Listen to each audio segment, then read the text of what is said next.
លោកសុទ្ធើតជាភាគីដាក់ពាក្យស្នើសុំនិងជាជនជាតិពូនងមកពីខេត្តមណ្ឌលគិរីបានថ្លែងអំណរគុណមន្ត្រីសម្រុះសម្រួលដោះស្រាយវិវាទនៃអដក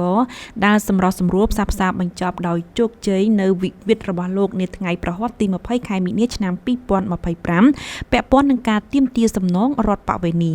ជាវិវាទពាក់ព័ន្ធនឹងការទាមទារសំណងដែលបណ្ដាលមកពីគ្រោះថ្នាក់ចរាចរណ៍ដែលអូសបន្លាយជាង2ឆ្នាំបាទអ៊ំសូមថ្លែងអំណរគុណដែរបានដោះស្រាយឲ្យអ៊ំទី1ដោះស្រាយទាន់ពេលវេលាទី2ហើយ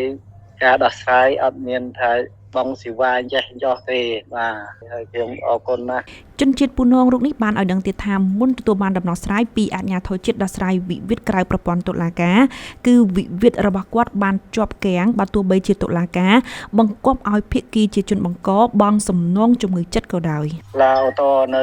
ត្បូងឃ្មុំកាត់រួចរាល់ហើយដោយសារក្រុមហ៊ុនជាមួយម្ចាស់បង្កហ្នឹងអត់ព្រមសងកាលហ្នឹងអញ្ចឹងណាពេលហ្នឹងបានអ៊ំយកដាក់ពាក្យបណ្ដឹងទៅកន្លែងអដកនឹងលោកសុកថើតក៏បានគូបញ្ជាក់ដែរថានៅក្នុងសំណុំរឿងគ្រោះថ្នាក់ចរាចរណ៍នេះគឺប្អូនប្រុសរបស់លោកទេបានស្លាប់នៅក្នុងហេតុការណ៍នេះកាលពីអំឡុងឆ្នាំ2023លោកសុកថើតបានឲ្យដឹងទៀតថាលោកស្គាល់អាជ្ញាធរជាតិដោះស្រាយវិវាទក្រៅប្រព័ន្ធតុលាការតាមរយៈមន្ត្រីអដកដែលចុះផ្សព្វផ្សាយអំពីបេសកកម្មរបស់អាជ្ញាធរជាតិនៅតំបន់ភូមិភាគឦសាននិងតំបន់ដាច់ស្រយាលនាពេលកន្លងមក